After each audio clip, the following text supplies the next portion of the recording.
হারামের সরকার আমরা মানি না, মানব না। এই অবৈধ সরকার মানি না, মানব না। মাফিয়া সরকার মানি না, মানব না। এবার এই রকমই স্লোগান উঠল। এদিকে গভীর রাতে ভয়ঙ্কর অ্যাকশনে নামে সেনাবাহিনী, মহাবিপদে ডক্টর ইউনূস এবং তার সমন্বয়করা। এমন পরিস্থিতিতেই তবে কি কপাল খুলে যাচ্ছে শেখ হাসিনার? দর্শক, সারা দেশে কি করতে যাচ্ছে বিস্তারিত জানতে দেখতে থাকুন। সার্ভিস জায়গা জায়গা জায়গা মতো এনেছিতে তার জায়গা মতো সার্ভিস দিতেছে তারা। এখন আর ছাত্র নাই, কিন্তু এখন পার্টি নেতা। Service service service Alam.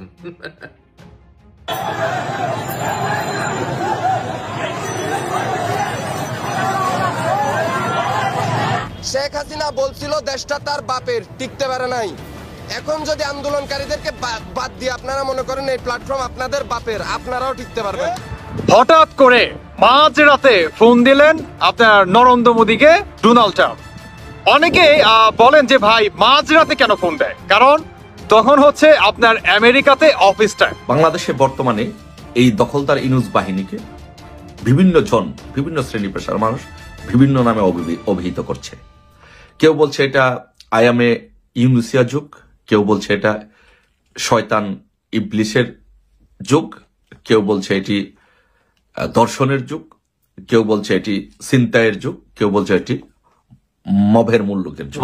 এই বক্তব্যগুলো শোনার পরে জাতীয় নাগরিক পার্টি সমন্বয়ক, তারপর হচ্ছে ধরেন ডক্টর ইউনূস অথবা এই সরকারের যারা আছেন তারা সকলে এক ধরনের টেনশনে পড়ে গেছেন যে এদের বিচার কি করা যায়। মাসে মোহাম্মদ ইউনূসের নেতৃত্বে অন্তর্বর্তী সরকার ক্ষমতায় এসেছে, কিন্তু বিভিন্ন রাজনৈতিক দল দ্রুত ভোট করানোর দাবি জানালেও এখনই সে রাস্তায় হাঁটতে নারাজ ইউনূস।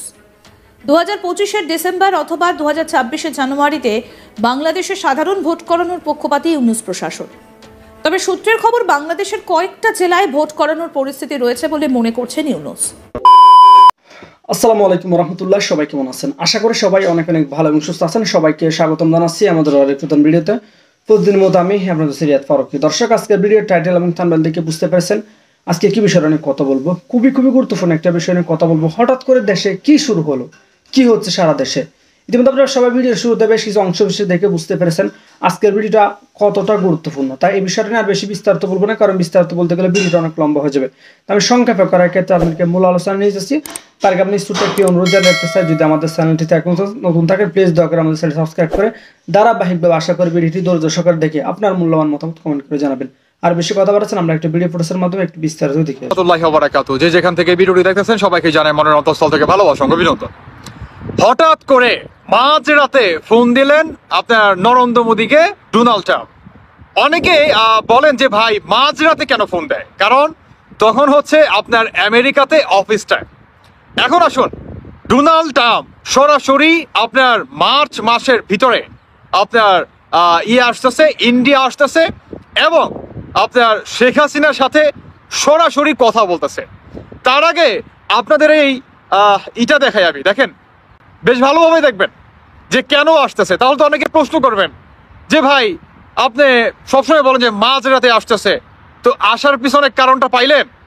মানে ইন্ডিয়া থেকে বা ইন্ডিয়ার সরকার একদম 100-এর ভিতরে 200% তারা প্রস্তুতি নিয়ে রাখছিল যে আপনার শেখ হাসিনাকে বাংলাদেশে ফেরাবে।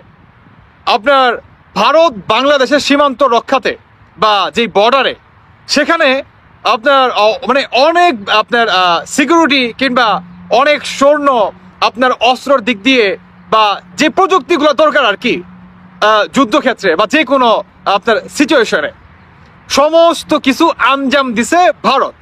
কিন্তু সেই সময় আপনার ডোনাল্ড ট্রাম্পের ফোন যে ওয়েট করো আমি আসতেছি, এসে সরাসরি কথা বলি। মানে এখন ভাই ডোনাল্ড ট্রাম্প তিনি যে কি কথা বলে সেটা হচ্ছে আপনার যখন আসবে, যখন এই মার্চ মাসে কথা বলবে, তারপরে হচ্ছে জানা যাবে যে শেখ হাসিনাকে আপনার কবে ফেরাচ্ছে। তবে এটা বাস্তব যে শেখ হাসিনাকে খুব দ্রুত আপনার বাংলাদেশে ফেরাচ্ছে। এটা অনেক আপনার 100%-এর ভিতরে প্রায় 80% শিওর হয়ে গেছে। এখন অনেকেই বলবেন যে তুষার ভাই এত আপনি কনফিডেন্স নিয়ে কিভাবে বলেন?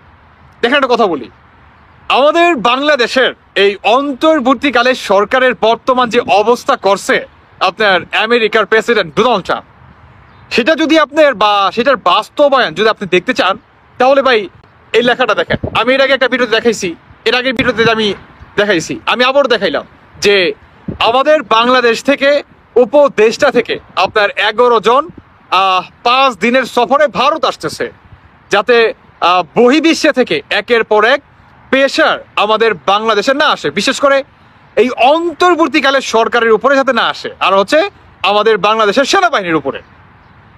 এর জন্য আপনার ডক্টর ইউনূসের সরকার থেকে 11 জন কি আসতেছে ভারত সফরে 5 দিনের, মানে বিভিন্ন বিষয়ে কথা হবে, আপনার কিভাবে বাংলাদেশটা আপনার করা যায় বা ভালো করে, মানে নানান দিক এবার। তো এটাই হচ্ছে এটার প্রুফনেস যে ভাই যারা নাকি বর্তমান বলেন যে ভাই এগুলো হচ্ছে গুঞ্জন এটা সেটা, তাদের উদ্দেশ্যে বলতে চাই, আপনারা ওই সার্জিস আর ওই ডক্টর ইউনূস এদের মুখ বেঝানো বা কলিজা বেঝানো কথাই মনে করেন মাইতা থাকেন, আর অন্যদিকে এই পিনাকি বা ইলিয়াস বা যারা নাকি জঙ্গিবাদী আছে, হ্যাঁ, এরাও দেখবেন যে বর্তমান সুর পাল্টায় ফেলাইছে। তবে সর্বশেষ আমি একটা কথা বলতে চাই, সেটি হচ্ছে আপনার এই পিনাকির উদ্দেশ্য করে কথাটি হচ্ছে, এই পিনাকি বহুত ছোট ছোট কথা বলছে যে ভাই ভারতের সাথে আমাদের সম্পর্ক রাখবো না, ভারতের সাথে সম্পর্ক হবে ডিরেক্টলি, মানে চোখে চোখে, এটা সেটা, মানে না না আপনার কিচ্ছা কাহিনী। অন্যদিকে উপদেষ্টা মাহফুজ, এই দুই বান্দর আইসা একটু উত্তর দিয়া যাবি তো, সরি গাইস আমি আসলে তুই করে বলে ফেললাম, একটু উত্তর দিয়ে যাবেন যে এই যে অন্তর্বর্তীকালে সরকারের আন্ডারে থেকে 11 জন যাচ্ছে ভারতে 5 দিনের সফরে, কেন যাচ্ছে? আরে পিনাকি আটকাচ্ছেন না কেন? আটকান, এখন তো অন্তর্বর্তীকালে সরকার যাচ্ছে, তো আটকাচ্ছেন না কেন? আটকান না, এখন তো যাচ্ছে, কেন আপনার কথা শুনতেছে না অন্তর্বর্তীকালে সরকার? আপনি তো দেশের বাপ মা, আপনি তো বর্তমান এই জঙ্গিবাদীদের দেশ বিরোধীদের নবী হয়ে গেছেন, আস্তাগফিরুল্লাহ তুবে আলাই, আল্লাহ তুমি মাফ করো, হ্যাঁ? তো আপনার কথা শুনতেছেন না কেন? আপনি তো বিরাট পণ্ডিত, বিরাট নেতা আপনি, তাহলে আপনার কথা শুনতেছেন না কেন? এই খাটাসের বাচ্চা, কাটার বাচ্চা, শুনতেছেন না কেন? কি উত্তরটা দিয়ে যাবি? কেমন কুলাঙ্গারের বাচ্চা, উত্তরটা দিয়ে যাবি? তোর জন্য বাংলাদেশে হিন্দু ভাইয়েরা পর্যন্ত সমস্যার ভিতরে পড়ে গেছে, তোর জন্য, একমাত্র তোর জন্য। আরে তুই যদি বাংলাদেশে আসোস, তোরা মুসলমানরা তোরা মারবো কি? তোরা হিন্দু ভাইয়েরা তোরে ইমন পেটাইবো, তোর 14 গোষ্ঠীর মনে উদ্ধার করে ফেলাইবো। হোয়াট এভার, যাই হোক, আসলে ভাই নিজের ইমোশনটাকে আসলে কন্ট্রোল করতে পারি নাই। তো এখন আপনার এই অন্তর্বর্তীকালে সরকার আসলে মানে কি একদম 360 ডিগ্রি অ্যাঙ্গেলে ঘুরে গেছে। অন্যদিকে মার্চের ভিতরেই আপনার ডোনাল্ড ট্রাম্প আসতেছে ইন্ডিয়াতে সরাসরি নরেন্দ্র মোদী আর হচ্ছে শেখ হাসিনার সাথে কথা বলতে, যে কিভাবে বা কবে আপনার ফেরানো যায় বাংলাদেশের সাবেক নয় তাকে প্রধানমন্ত্রী করেও। অনেকটা আসলে প্রধানমন্ত্রী করে নাও ফেরাতে পারে সম্ভবত ভাই, আপনার এইটা আশা কেউ রাখবেন না। আমি বলবো যে ভাই এই আশাটা কেউ রাখবেন না, তবে শেখ হাসিনাকে ফেরাবে, বাংলাদেশে পুনরায় সুষ্ঠু একটা নির্বাচনের আয়োজন করবে ভারত আর হচ্ছে আপনার আমেরিকার সহায়তায়, আর সেই নির্বাচনের মাধ্যমে বা জনগণের ম্যান্ডেটের মাধ্যমে জনগণ যেই মানুষটাকে বেছে নেয় সেই হবে বাংলাদেশের সরকার। এখন এই সমন্বয়কদের কি হবে? দেখবেন যে সমন্বয়করা, বিশেষ করে সার্জিস, হাসনাত, কালাপাটা, এরা দেখবেন যে বর্তমান কথা বলে খুব নিয়ম হয়ে, দেখবেন আর উল্টাপাল্টা চিৎকার চেঁচামেচি করে না। আপনার মাইক পেলেই ওই যে আপনার হিংস্র মনে করেন হাইনার মতো যে ঝাঁপিয়ে পড়তো, যে আওয়ামী লীগের এগেনস্টে, শেখ হাসিনার এগেনস্টে আমাকে কুকুরের মতো ঝাঁপিয়ে পড়তে হবে, দেখবেন সেভাবে আর ঝাঁপিয়ে পড়ে না। এখন কথাবার্তা অনেক হিসাব কিতাব করে বলে আমার মনে হচ্ছে, কারণ আমি অনেকদিন ধরে দেখতেছি তো ওরকম কিছু পাই নাই। যাই হোক দর্শক বন্ধুরা, তবে এটা বাস্তব যে এই মার্চের ভিতরে আমাদের বাংলাদেশে বিশাল একটা পরিবর্তন আসতে যাচ্ছে। এটা 100-এর ভিতরে প্রায় আপনার 99% শিওর দেখতে পারবেন ইনশাল্লাহ। আপনার এই নরেন্দ্র মোদীর সাথে ডোনাল্ড ট্রাম্পের বৈঠক, অন্যদিকে এর সাথে শেখ হাসিনাও থাকবে, বা বাংলাদেশের সাবেক প্রধানমন্ত্রী শেখ হাসিনাকে বাংলাদেশে কিভাবে ফেরাবে, মানে আরো অন্যান্য বিষয় নিয়ে আলাপ আলোচনা হবে। বা বিশেষ করে যে মেন পয়েন্টটা সেটি হচ্ছে আপনার এই সাবেক প্রধানমন্ত্রী শেখ হাসিনাকে তাকে বাংলাদেশে কিভাবে ফেরানো যায়। এই প্রসঙ্গে আপনার ডিরেক্ট আসতেছে কে? Donald Trump. এখন দেখার বিষয় ভাই যে ডোনাল্ড ট্রাম্প এই মার্চের মাসের ভিতরে কবে আসে। আমি আবারও একটা কথা বলতে চাই যে ভাই যে বা যারা নাকি গুজব বলেন, আমি আশা করি এই মার্চের ভিতরে আপনারা ফলাফল একটা যে কোনো একটা ফিডব্যাক পেয়ে যাবেন ইনশাল্লাহ। আপনাদেরকে কিন্তু আমি দেখাইছি যে ভারতের নরেন্দ্র মোদী কিংবা ভারত একদম প্রপার ভাবে প্রস্তুত নিয়ে রাখছিল। আর সেই টাইমেই কি ডোনাল্ড ট্রাম্পের ফোন, হয়তোবা ডোনাল্ড ট্রাম্প চায় না যে একটা গোলাগুলি হোক, হানাহানি হোক, অনেক প্রাণ হারাক। হয়তোবা আসলে ডোনাল্ড ট্রাম্পের কি মনে আছে তিনি ভালো জানেন। হয়তোবা তিনি চান না বিধায় ডোনাল্ড ট্রাম্প তিনি সরাসরি আপনার আসতেছে, ভারতে আসতেছে এবং শেখ হাসিনাকে কিভাবে ফেরানো যায় সেই পদক্ষেপই নিবে।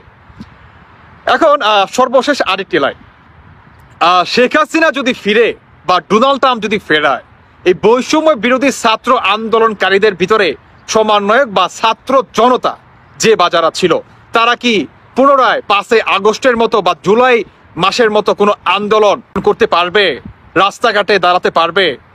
100-এর ভিতরে 200% সেই স্পর্ধা এদের হবে না।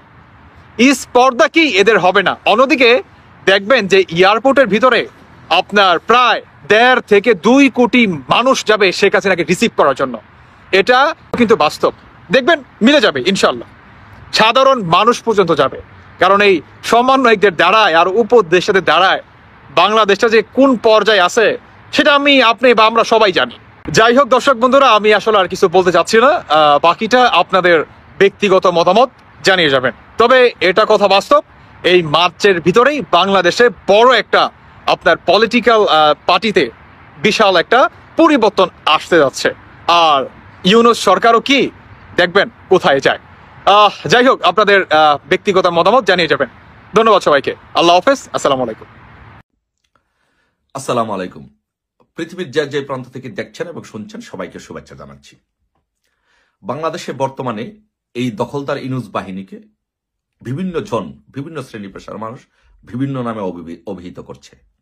কেউ বলছে এটা আয়ামে ইউনুসিয়া যুগ, কেউ বলছে এটা শয়তান ইবলিসের যুগ, কেউ বলছে এটি দর্শনের যুগ, কেউ বলছে এটি ছিনতাইয়ের যুগ, কেউ বলছে এটি মবের মুল্লুকের যুগ। বিভিন্ন নামে বিভিন্ন জন অভিযুক্ত করছে। আমি একজনের কথাটি আমাকে খুব ভালো লেগেছে। একজনের একটি কথা উনি বলেছেন এটি হচ্ছে আয়ামে ইনুসিয়া যুগ। আর উনি এটি বলতে চেয়েছেন যে আয়ামে জাহিলাতের যুগের সাথে তুলনা করে উনি বলেছেন এটি আয়ামে ইনুসিয়া যুগ। মানে আয়ামে জাহিলাতের যুগে ছিল দর্শন, খুন, ডাকাতি, চুরি, ছিনতাই, কোনো শাসন ব্যবস্থা ছিল না। এখনো বাংলাদেশে কোনো শাসন ব্যবস্থা নেই, কোনো সরকার নেই, কোনো আইন শৃঙ্খলা নেই। তাই ওই শাসন ব্যবস্থার সাথে তুলনা করে এই ভদ্রলোক বলেছেন, নাম দিয়েছেন আয়ামে ইনুসিয়া যুগ। আসলে এর কতটুকু সত্যতা আছে, আসুন এগুলো আমরা নিয়ে একটু বিচার বিশ্লেষণ করি, দেখি আসলে কেন এরা এগুলো বলেছেন। আমরা সাম্প্রতিককালে একটি ঘটনা দেখেছি যে বিবিসি বাংলাদেশ এই নিউজটি হয়েছে, যে সেটি হচ্ছে যে দেখেছি যে 17ই ফেব্রুয়ারিতে ঢাকা টু রাজশাহী রুটে একটি বাসে ডাকাতি হয়। সেই বাসে 3.5 ঘন্টা ব্যাপী ডাকাতি হয়, একজন নারীকে ধর্ষণ করা হয় এবং অন্যান্য নারীদেরকে শ্লীলতাহানি করা হয়।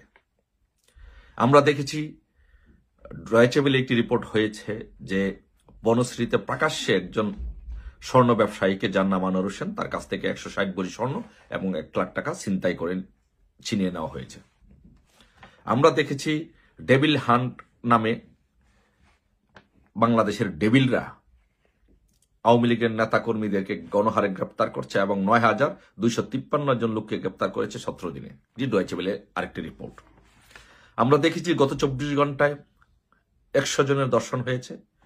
পুলিশের হিসাব অনুযায়ী শুধু ডাকাতেই 36টি হত্যা, 54টি ছিনতাই, 146টি চুরি এবং 8টি ডাকাতি হয়েছে। এই রিপোর্টটি ডয়েচে ভেলে প্রকাশিত হয়েছে। আমরা আরো দেখেছি যে বিবিসিতে একটি রিপোর্ট হয়েছে যে বাংলাদেশে মৌলবাদের উত্থান হচ্ছে। বইমেলায় সব্যসাচী প্রকাশনের স্টলে হামলা হয়েছে, বাউল আব্দুর রশিদ সরকারের মাজারে হামলা হয়েছে এবং ওইখানে অনেক ভক্তবৃন্দদেরকে পিটিয়ে আহত করা হয়েছে, রক্তাক্ত করা হয়েছে। গত 6 মাসে 80টিরও বেশি মাজারে হামলা হয়েছে। প্রথম আলোতে রিপোর্ট হয়েছে 23 জুনে। শহীদ মিনারে ভাঙচুর হয়েছে, শীর্ষ জঙ্গিদেরকে ছেড়ে দেওয়া হয়েছে, নারীদের ফুটবল খেলা বন্ধ করে দেওয়া হয়েছে, মেহজাবিন চট্টগ্রামে একটি সুরম উদ্বোধন করতে গিয়ে ফেরত আসতে হয়েছে। এই হচ্ছে আয়ামে ইউনুসিয়া যুগের সামান্য কিছু কৃতকর্মের উদাহরণ, ফল, প্রমাণ। আসুন আরেকটু দেখি, তারপরে আমরা কনক্লুশনে যাই। কালের কণ্ঠতে একটি সংবাদ হয়েছে, শহীদদের শ্রদ্ধা জানাতে ফুলকুরাতে যাওয়া শিশুকে দর্শন। কালের কণ্ঠ। খুলনায় গণধর্ষণের শিকার গৃহবধূ, যুগান্তর।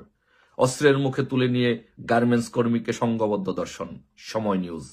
2 বান্ধবীকে সংঘবদ্ধভাবে দর্শন করা হয়, জাগো নিউজ। দর্শনের শিকার 4th শ্রেণীর ছাত্রী, কালের কণ্ঠ। বড় লেখায় গড়ে ঢুকে 5 বছরের শিশুকে দর্শন, যুগান্তর। নারী ফুটবলারকে হত্যা ও দর্শনের হুমকি, প্রথম আলো। গাজীপুরে শিশুকে দর্শনের পর হত্যা, কালবেলা। স্কুল ছাত্রীকে হাত পা বেঁধে দর্শন, প্রথম আলো। যাত্রাবাড়িতে বাক প্রতিবন্ধী শিশুকে দর্শন, প্রথম আলো। আমি যেই রিপোর্টগুলো পড়েছি, যেই তথ্য উপাত্তগুলো উপস্থাপন করেছি, সেগুলো বাংলাদেশ এবং আন্তর্জাতিক গণমাধ্যম বিবিসি, ডয়েচে ওয়েলে, প্রথম আলো সহ কালের কণ্ঠ সহ এই পত্রিকাগুলো থেকে নিয়ে পড়েছি।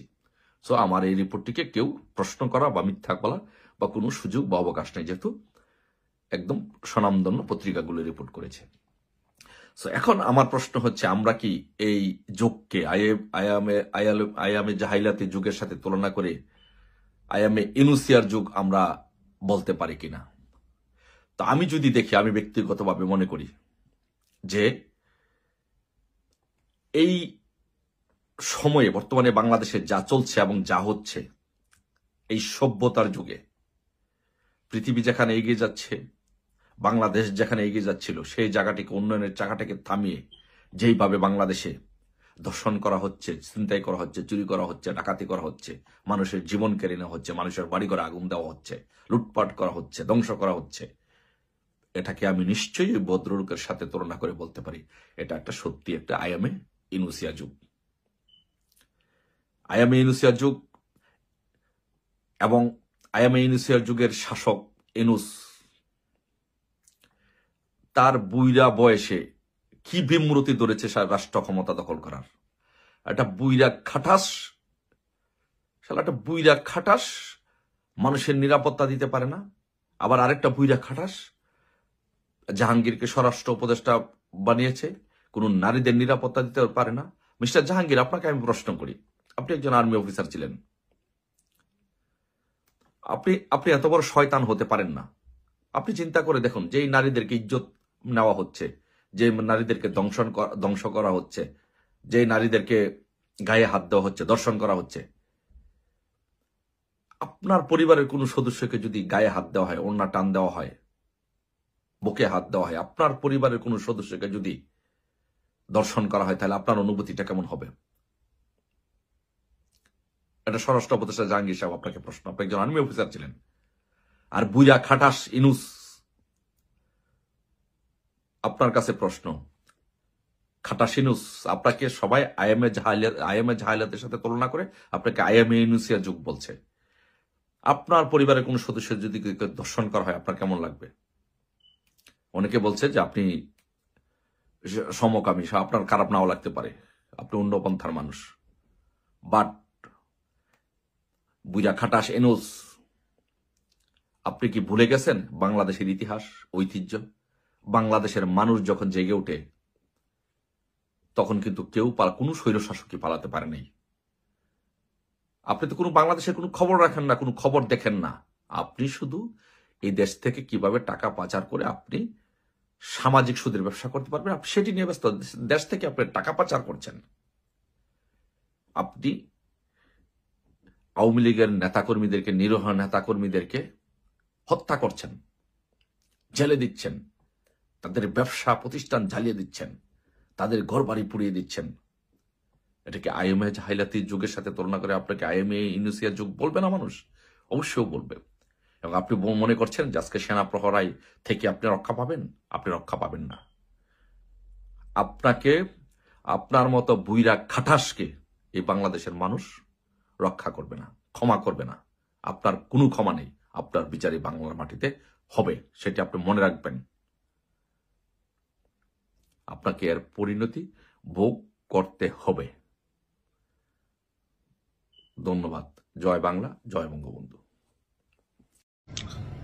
আমি নিশ্চিত যে এই নিউজটা দেখার পরে অথবা এই বক্তব্যগুলো শোনার পরে জাতীয় নাগরিক পার্টি সমন্বয়ক, তারপর হচ্ছে ধরেন ডক্টর ইউনূস অথবা এই সরকারের যারা আছেন তারা সকলে এক ধরনের টেনশনে পড়ে গেছেন যে এদের বিচার কি করা যায়। যে ভয়ে দিনরাত তাদের একটা সময় কাটছে, আওয়ামী লীগ ফিরে আসবে, আওয়ামী লীগ আবার ইমপ্লিমেন্ট হবে। তো এক ধরনের নীরবতা একদম আওয়ামী লীগের টপ লেভেল থেকে সবারই ছিল। বাংলাদেশের মাটিতে কেউ কোনো কথাই লেভেলে বলেন নাই। কিন্তু আজকে আওয়ামী লীগের একজন প্রেসিডিয়াম সদস্য এবং শক্তিশালী রাজপথের নেতা সাবেক নৌ পরিবহন মন্ত্রী শাহজাহান খান, একটু ড্যামকেয়ার টাইপের একটা ক্যারেক্টার, কিন্তু রাজপথে একদম কাঁচা থেকে আজকের দিনে পাইকা তিনি এই জায়গাতে আসছেন। এই মুহূর্তে জেলে আছেন, বাট আজকে আদালত থেকে একটা বার্তা দিয়েছেন, যে বার্তায় মোটামুটি সবার কাছে আশ্চর্য লাগলেও আওয়ামী লীগের যারা নেতাকর্মীরা আছেন অনেকেই উজ্জীবিত হয়েছেন। কারাগার থেকে মুক্তি পেয়ে দেশে শান্তি শৃঙ্খলা ফিরিয়ে আনা এবং আগামী জাতীয় নির্বাচনে যেন অংশগ্রহণ করতে পারেন এজন্য দোয়া চেয়েছেন আওয়ামী লীগের প্রেসিডিয়াম সদস্য ও সাবেক নৌ পরিবহন মন্ত্রী শাহজাহান খান। কারাগার থেকে সন্ত্রাসীদের হাত থেকে নিরাপদে আছেন বলেও তিনি মন্তব্য করেছেন। আজকে সকালে বৈষম্য বিরোধী ছাত্র আন্দোলনে রাজধানীর যাত্রাবাড়ি থানায় হত্যা মামলায় গ্রেপ্তার দেখানোর বিষয়ে শুনানির আগে তো আদালতে তোলার সময় এসব কথা বলেছেন নৌ পরিবহন মন্ত্রী শাহজাহান খান। সকাল 10:06 ঢাকার মেট্রোপলিটন ম্যাজিস্ট্রেট আদালতে তোলা হয় আনিসুল হক, শাহজাহান খান, কামাল মজুমদার, আতিকুল ইসলাম, সুলাইমান সেলিম সহ অনেকে। তো এ সময় হেলমেট, বুলেট প্রুফ জ্যাকেট, পেছনে হাত রেখে হ্যান্ডকাপ পরিয়ে তাদেরকে হাজতখানা থেকে বের করা হয়। তো সাংবাদিক প্রশ্ন করছিলেন যে কেমন আছেন? তো তিনি বলছেন, আছি তোমাদের দোয়ায়, দোয়া করবা আমার জন্য। তো সাংবাদিকের প্রশ্ন ছিল যে কি দোয়া করব? উত্তরে শাহজাহান খান বলছেন যে দোয়া করবা যেন তাড়াতাড়ি জেল থেকে মুক্তি পাই এবং দেশের শান্তি শৃঙ্খলা কিভাবে ফিরিয়ে আনতে পারি সেটা নিয়ে দোয়া করবা এবং আগামী নির্বাচনে কিভাবে অংশগ্রহণ করতে পারি এই সমস্ত বিষয়ে দোয়া করবা। তো সাংবাদিক বলছেন, সবাই বলছে আপনারা দেশের 12টা বাজিয়েছেন। তো শাহজাহান খান বলছেন, আমরা 12টা বাজিয়েছি না, কারা বাজিয়েছি এটা সামনেই প্রমাণিত হবে। এরপর তাদের আবার কাঠগড়ায় ওঠানো হয়, তাদেরকে সেখানে যতটুকু হাজতখানার উদ্দেশ্যে নিয়ে যাওয়া হয়। আচ্ছা, তো আরেক সাংবাদিক আবার তাকে জিজ্ঞেস করেন, আপনি এত হাসেন কেন? শাহজাহান খান বলছেন, আমি সবসময় হাসি, মৃত্যুর আগ পর্যন্ত আমি হাসবো। কারাগারে খুব ভালো আছি, সন্ত্রাসীদের হাত থেকে নিরাপদে আছি। এরপরে তার আর বক্তব্য এখানে আসে নাই। তার মানে আওয়ামী লীগকে নিয়ে যারা চিন্তা ভাবনা করছেন, আওয়ামী লীগের যারা ঊর্ধ্বতন নেতারা আছেন, প্রেসিডিয়াম সদস্য অথবা আরো এরকম বড় বড় পদে থাকা মানুষদের মেন্টালিটি কি পরিমাণ শক্ত বুঝতে পারছেন? কারণ আজকের এই ঘটনার পরে কারাগারে যদি ডিভিশনগত সুবিধা পাইয়া থাকেন সেটা বাতিল হইতে পারে, অথবা আরো 2-4-10টা মামলায় তাকে গ্রেপ্তার দেখানো হইতে পারে। স্বপ্ন, অনেক বড় স্বপ্ন দেখছেন শাহজাহান খান, বাট তার এই স্বপ্ন বাকিদের জন্য দুঃস্বপ্ন হিসেবে কাজ করবে। দেখা যাক কি হয়। ভালো থাকুন। নির্বাচন পেছাতে কোনো অজুহাত তৈরি করা যাবে না, মির্জা আব্বাস বেশ কঠিনভাবেই বলেছেন যে কোনো অজুহাত তৈরি করা যাবে না। এবং এটি বলার একটা প্রেক্ষাপট আছে যে নতুন যে জাতীয় নাগরিক পার্টি, তারা সেকেন্ড প্রোক্লেমেশনের কথা বলেছে, নতুন সংবিধানের কথা বলেছে, গণপরিষদ নির্বাচনের কথা বলেছে। তারপরে তারা বলেছে শেখ হাসিনা এবং আওয়ামী লীগের বিচার না হওয়া পর্যন্ত নির্বাচন হবে না। এইসব কারণে কিন্তু একটা পরিস্থিতি তৈরি হয়েছে যে বিএনপি মনে করে যে এতে কিছু একটা ব্যাপার আছে। এইসব কারণে মির্জা আব্বাস সহ বিএনপি নেতারা দেখবেন যে খুব জোরের সঙ্গে বলছে যে নির্বাচন দ্রুত দিতে হবে, ডিসেম্বরের থেকে কোনোভাবেই পেছানো যাবে না, পারলে আরো আগে যদি নির্বাচনটা হয় তাহলে তারা খুশি। তারা একই সঙ্গে বলেছে যে সংস্কার এবং বিচার এটা চলমান প্রক্রিয়া, কোনোটা শেষ করে কোনোটা শুরু করা এটা না, চলমান প্রক্রিয়ার সাথে নির্বাচনটাকে গুরুত্ব দিতে হবে। নির্বাচন যদি না হয় দেশ সংকটে পড়বে, এই কথাটা বারবার বিএনপি নেতারা বলছেন। এমনকি বিএনপির ভারপ্রাপ্ত চেয়ারম্যান তারেক রহমান কিন্তু একাধিকবার এই কথাটা সামনে এনেছে এবং জোরে সোরে তারা এই আওয়াজটা তুলছে এবং তারা চায় যে অন্যান্য রাজনৈতিক দলও এই আওয়াজটা তুলুক। কিন্তু এই ক্ষেত্রে জামাত ইসলাম বা জাতীয় নাগরিক পার্টি কিন্তু একটু ধীর লয়ে যাচ্ছে। মানে জাতীয় নাগরিক পার্টি তো এখনো ওইভাবে বলেইনি যে দ্রুত নির্বাচন চাই। জামাত ইসলাম বলছে একটু টেকনিক্যালি বলছে যে যৌক্তিক সংস্কারের পরে নির্বাচন তারা চায়। কিন্তু অন্যান্য বাম গণতান্ত্রিক জোট সহ অনেক দল কিন্তু বলেছে যে দ্রুত নির্বাচন দিতে হবে। এইভাবে মানে সংবিধান ছাড়া একটা সাংবিধানিক কোনো সরকার অর্থাৎ রেগুলার একটা সরকার ছাড়া দেশ চালানো কঠিন এবং সেই কঠিন পরিস্থিতিটা পদে পদে কিন্তু অন্তর্বর্তী সরকারও অনুভব করছে। নির্বাচন পিছিয়ে দেওয়ার জন্য অজুহাত তৈরির পায়তারা চলছে বলে মন্তব্য করেছেন বিএনপির স্থায়ী কমিটির সদস্য মির্জা আব্বাস। তিনি বলেছেন, কিছু কিছু লোক নির্বাচন প্রক্রিয়া পিছিয়ে দেওয়ার জন্য, নির্বাচন না করার জন্য একটা অজুহাত তৈরির পায়তারা করছে। এতে দেশি বিদেশি চক্রান্ত কাজ করছে। বাংলাদেশ যদি অস্থিতিশীল হয়ে যায় অনেকেরই ক্ষতি হবে। নির্বাচন যারা পিছিয়ে দিতে চাচ্ছে তাদের ক্ষতি হবে। নির্বাচন প্রক্রিয়া পেছানোর জন্য কোনো অজুহাত তৈরি করা যাবে না। রাজধানীর ইউনাইটেড হাসপাতালে মির্জা ফখরুল ইসলাম আলমগীরকে দেখতে গিয়ে মঙ্গলবার দুপুরে মির্জা আব্বাস সাংবাদিকদের এই কথা বলেন। সকালে এক কর্মসূচিতে নাগরিক পার্টির মুখ্য সংগঠক সার্জিস আলম বলেছেন যে যতদিন পর্যন্ত খুনি হাসিনাকে ফাঁসির মঞ্চে দেখছি ততদিন যেন কেউ ভুলক্রমে নির্বাচনের কথা না বলে। এই প্রসঙ্গে প্রশ্ন করা হলে মির্জা আব্বাস বলেন, নতুন দলের নেতারা এটা বলতেই পারেন, বিচার তো আমিও চাই, আওয়ামী লীগের এবং আওয়ামী ফ্যাসিস্ট সরকারের বিচার চাই, বিএনপি চায়, সবাই চায়। বিচার হতেই হবে, বাংলাদেশের মাটিতে এদের বিচার হইতেই হবে। তিনি বলেন, বিচার বন্ধ থাকুক এটা তো কেউ বলে না। নির্বাচনের আগে পরে কোনো আদালত বন্ধ থাকে বা দ্রুত গতিতে চলে এমনটা নয়। আদালত তার নিয়মেই চলে। অর্থাৎ এমন তো না যে নির্বাচন হয়ে গেলে আদালত বন্ধ হয়ে যাবে, বিচার বন্ধ হয়ে যাবে। আবার নির্বাচনকে কেন্দ্র করে আদালত বন্ধ হবে সেটাও না। সুতরাং বিচার প্রক্রিয়াটা বিচারের মতন চলুক, সেটা বিএনপি চায়, অন্যান্য সবাই চায়। সুতরাং এটার কারণে নির্বাচন বন্ধ হবে এইটা তিনি সমর্থন করছেন না।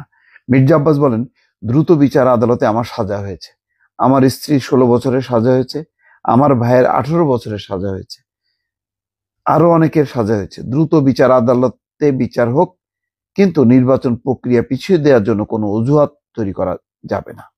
অর্থাৎ নির্বাচনের ব্যাপারে খুব পরিষ্কার অবস্থান বিএনপির। দর্শক ভালো থাকবেন, আল্লাহ হাফেজ। শেখ হাসিনার বিদায়ের পর কেটে গিয়েছে প্রায় 6 মাস। এই 6 মাসে মোহাম্মদ ইউনূসের নেতৃত্বে অন্তর্বর্তী সরকার ক্ষমতায় এসেছেন, কিন্তু বিভিন্ন রাজনৈতিক দল দ্রুত ভোট করানোর দাবি জানালেও এখনই সে রাস্তায় হাঁটতে নারাজ ইউনূস। 2025-এর ডিসেম্বর অথবা 2026-এর জানুয়ারিতে বাংলাদেশে সাধারণ ভোট করানোর পক্ষপাতী ইউনূস প্রশাসন।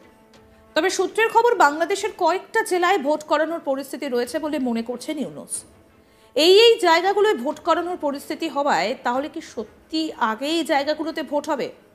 বাংলাদেশের বিশিষ্ট সাংবাদিক শরীফ শাহাবুদ্দিনের মতে, ইউনূসের এত দায় পড়েনি যে শুধুমাত্র বিএনপিকে জেতাবার জন্য তিনি এটা করবেন। তবে ইউনূস চাইছেন দেশের রাষ্ট্রপতি হতে। একই সঙ্গে ইউনূসকে চরম দুর্নীতিগ্রস্ত বলে মনে করছেন তিনি। যুক্তি হিসেবে তিনি বলেন, বাংলাদেশের অন্তর্বর্তী সরকারের প্রধান হয়ে বিদেশে গিয়েও তিনি নিজের গ্রামীণ ব্যাংকের হয়ে প্রচার করেন, যেটা তিনি করতে পারেন না। এই বিষয়ে কথা বলেছিলাম বাংলাদেশের বিশিষ্ট সাংবাদিক শরীফ শাহাবুদ্দিনের সঙ্গে। কি বলছেন তিনি আসুন শোনাই। বিভিন্ন 5টা জায়গার কি 6টা জায়গার কথা তিনি বলেছেন যে সেই সমস্ত জায়গাগুলোতে নাকি নির্বাচনের একটা পরিবেশ তৈরি হয়েছে বিভিন্ন জেলায় জেলায় বাংলাদেশের। হ্যাঁ, আপনি একটা কথা আপনি একটু স্মরণ করতে পারেন, 2006 এবং 7-এ যে 111 ব্যাকড আর্মি ব্যাকড যে গভর্নমেন্ট ছিল, সেই সময়ও ইউনূস একটা দল করছিলেন। সেই দলের নাম একই নাম, খালি ওখানে শক্তি ছিল, এখানে কমিটি একই। ইউনূস নিজেই বলছে এই দলটা তার, সে হেল্প করতেছে এই ছাত্রদের এই জঙ্গি জিহাদিদের সে হেল্প করতেছে একটা নতুন দল করার জন্য। এদের ধরুন এখন যে নির্বাচন কমিশনার আছে, চিফ ইলেকশন কমিশনার, সে তো জামাতের পার ক্যাডার, সে তো তার কথাবার্তা শুনলে মনে হয় যে সে ইয়াতে ছিল, আলবদর ছিল। আলবদররা যেমন শিক্ষকদের, নিজের শিক্ষকদের ধরে নিয়ে গুলি করছে মেধাশূন্য করার জন্য 1971 সালের যুদ্ধে লাস্ট মুহূর্তে যখন দেখলো যে তারা হেরে যাচ্ছে, তখন 16ই ডিসেম্বর ওদের পতন ঘটলো, আমাদের বিজয় হলো। ওরা 14ই ডিসেম্বর আমাদের বুদ্ধিজীবীদের হত্যা করা শুরু করলো। আমার মনে হয়, তার কথা মতো মনে হয় যে সে আলবদরের লোক ছিল।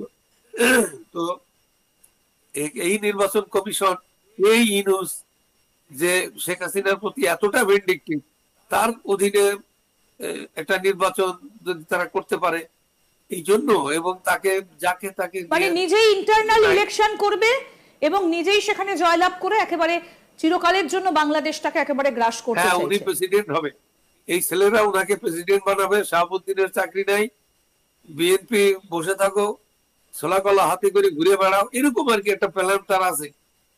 সে শুধু একটা নির্বাচন দিয়ে বিএনপি কে ক্ষমতায় বসানোর জন্য তার এত সময় নাই। সে সারা পৃথিবীতে বহু ধান্দা, তার এই গ্রামীণ ব্যাংকের অনেক প্রকার,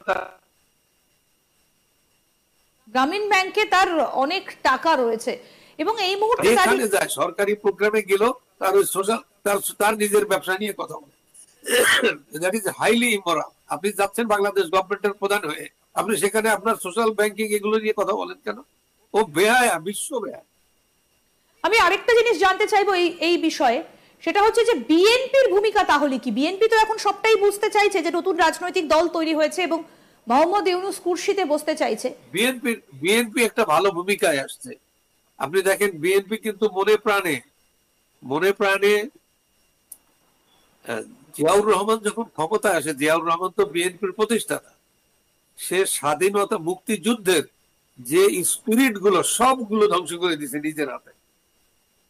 জিয়াউর রহমান নিজেই প্রমাণ দিছে সে স্বাধীনতার পক্ষের লোক না। কিভাবে? সে জয় বাংলা স্লোগানটা বাদ দিয়ে বিসমিল্লাহির রহমানির রহিম শুরু করলো। পাকিস্তান, বাংলাদেশ যে দাওয়া, তারপরে সে আমাদের 4 মূলনীতি সব ধ্বংস করে দিল। স্বাধীনতা বিরোধী গোলাম আজমকে দেশে ফিরিয়ে এনে তাকে তার নাগরিকত্ব দিল, তারপরে তাকে ব্যবসা করতে দিল। সারা মিডল ইস্ট থেকে যে টাকাগুলো ভিক্ষে করে জামাত নিয়ে এলো, যে পূর্ব পাকিস্তানটা ভারতের আন্ডারে চলে গেছে, হিন্দুদের কবলে চলে গেছে, এটার থেকে ফিরিয়ে আনতে হবে। সেই লোককে, যে সেক্টর কমান্ডার তাকে আশ্রয় দেয়। তারপরে খুনিরা যখন বলে যে শেখ মুজিবকে আমরা হত্যা করব, বলে যে আমার কাছে এসো না, তোমরা যা পারো করো। সে তো কোরআন শরীফ হাতে যে শপথ করছিল ওইটাই ব্রেক করছে, শপথ ব্রেক করছে। তো এইসব চেতনা দিয়ে তারপরে ওর এই বিএনপির আপনি নেতা কর্মীদের স্লোগান দেখবেন, বক্তব্য দেখবেন, তারা যদি বাংলাদেশের স্বাধীনতায় বিশ্বাস করত, তাহলে স্বাধীনতার স্থপতি জাতির পিতা বঙ্গবন্ধুকে জাতির পিতা বলতো। জাতির পিতাকে নেগেট করার জন্য খালেদা জিয়া তার জন্ম তারিখ আগে ছিল একটা সার্টিফিকেটে, সেটা পাল্টাইয়ে এখন 15ই আগস্ট তার জন্ম তারিখ করছে। আপনি বিএনপির প্রত্যেকটা ধাপে ধাপে যদি দেখেন, শেখ হাসিনাকে হত্যা করার জন্য, আওয়ামী লীগকে পুরো নেতৃত্ব শূন্য করার জন্য পৃথিবীতে এমন ঘটনা ঘটছে যে জনসভায় বোমা হামলা। আপনি বলেন যে কাজগুলো বিএনপি করছে, সেই কাজে তা বোঝা যায় না। এখন কিন্তু দেখুন, একটা জিনিস কিন্তু পরিষ্কার হয়ে গেছে জনগণের কাছে, জনগণ বুঝতে পারছে ইউনূসের নেতৃত্বে যে গভর্নমেন্ট চলছে এরা কিন্তু স্বাধীনতা বিরোধী, এরা 71 বিরোধী, এটা আমার ভাষা আন্দোলন বিরোধী, এটা আমার সংস্কৃতি বিরোধী, আমার নারী শিক্ষা বিরোধী, এরা জঙ্গি জিহাদি, এরা তালেবান। এইটা বোঝার পরেও স্বাধীনতার বিরুদ্ধে কথা বলছে। 47 থেকে 24, মাঝখানে 71 নেই, সংবিধান ছুড়ে ফেলো, একটা কথারও প্রতিবাদ কিন্তু যদি আমি একটু বিএনপি যদি জাতির ক্রান্তি লগ্নে যদি জাতির পাশে এসে না দাঁড়ায়, আমি আওয়ামী লীগের পাশে তো দাঁড়াইতে বলছি না, সে মুক্তিযুদ্ধের সংগঠন, সে বলে যে জিয়াউর রহমান মুক্তিযোদ্ধা ছিল। জিয়াউর রহমান নিজেও প্রমাণ দেয় নাই যে সে মুক্তিযোদ্ধা ছিল কার্যকলাপে। আর এরাও তাই করছে যে এতগুলো ঘটনা ঘটে গেল ন্যাশনাল ইস্যু, একটা ন্যাশনাল ইস্যুতে তারা কিন্তু মেরুদণ্ড সোজা করে সাহস করে বলতেই পারলো না যে না, তোমরা যে কথা বলছো এগুলা তোমরা জঙ্গি জিহাদি, তোমরা স্বাধীনতা বিরোধী, তোমাদের জায়গা এখানে বাংলাদেশে নাই, স্বাধীনতায় বিশ্বাস করো তারপরে তোমাদের সাথে হবে। এই কথাটা বিএনপি বলে নাই। সারা বাংলাদেশের জনগণ পরিষ্কার হয়ে গেছে বিএনপি সম্পর্কে। বিএনপির সম্পর্কে আর একটা ইয়া হয়েছে যে পাইলেই সামান্য সুযোগ পাইছে সারা বাংলাদেশে আপনার লুট তরাজ এবং চাঁদাবাজি চলছে, পুরো দমে চাঁদাবাজি চলছে, কেউ ঠেকাইতে পারে না, কেউ ঠেকাইতে পারে না। তারে কিন্তু নিজেই তো চাঁদাবাজ, সে কেমনে চাঁদাবাজি ঠেকাবে? সে নিজেই তার কর্মীর কাছ থেকে একটা কনস্টিটিউয়েন্সিতে 3 জন 4 জন করে নমিনেশন দিয়ে টাকা নিচ্ছে, সে নিজে চাঁদাবাজ। সে যার কাছ থেকে, যে 3 জনের কাছ থেকে, এমপির কাছ থেকে, এমপির ক্যান্ডিডেট তাদের কাছ থেকে টাকা নিল তারেক, তো সেই এমপিরে যদি তারেক বলে চাঁদাবাজি করো না, এটা হলো কিছু? আরো আপডেট পেতে দেখতে থাকুন আজ তাক বাংলা। সাবস্ক্রাইব করুন, নোটিফিকেশন পেতে বেল বাটন অপশন প্রেস করুন, হোয়াটসঅ্যাপে ফলো করুন। আপনারা ইতিমধ্যে সব ভিডিওটা দেখেছেন, ভিডিও দেখে বুঝতে পেরেছেন আজকে ভিডিওটি কতটুকু গুরুত্বপূর্ণ ছিল। আমরা সবসময় চেষ্টা করি দেশের যে চলমান পরিস্থিতি চলতেছে তারই ধারাবাহিকতায় সামাজিক যোগাযোগ মাধ্যমে যে বিষয়গুলো নিয়ে সবচেয়ে আলোচনা এবং সমালোচনা হয় সেগুলো আপনাদের মাঝে তুলে ধরার চেষ্টা করি। এখানে আমাদের ব্যক্তিগত কোনো মতামত নেই। তো দর্শক বুঝতে পেরেছেন আজকে ভিডিও কেমন লেগেছে আপনাদের কাছে অবশ্যই কমেন্ট করে জানাবেন। এতক্ষণ ধৈর্য সহকারে আমাদের চ্যানেলের সাথে থাকার জন্য সবাইকে ধন্যবাদ। দেখা হবে করে ভিডিওতে, ততক্ষণ পর্যন্ত আমাদের চ্যানেলের সাথে থাকুন, দেখতে থাকুন। আর এরকম চাঞ্চল্যকর তথ্য সবার আগে পেতে অবশ্যই সাবস্ক্রাইব করে পাশে থাকা বেল বাটনটি অন করে রাখতে ভুলবেন না। ধন্যবাদ সবাইকে, আল্লাহ হাফেজ।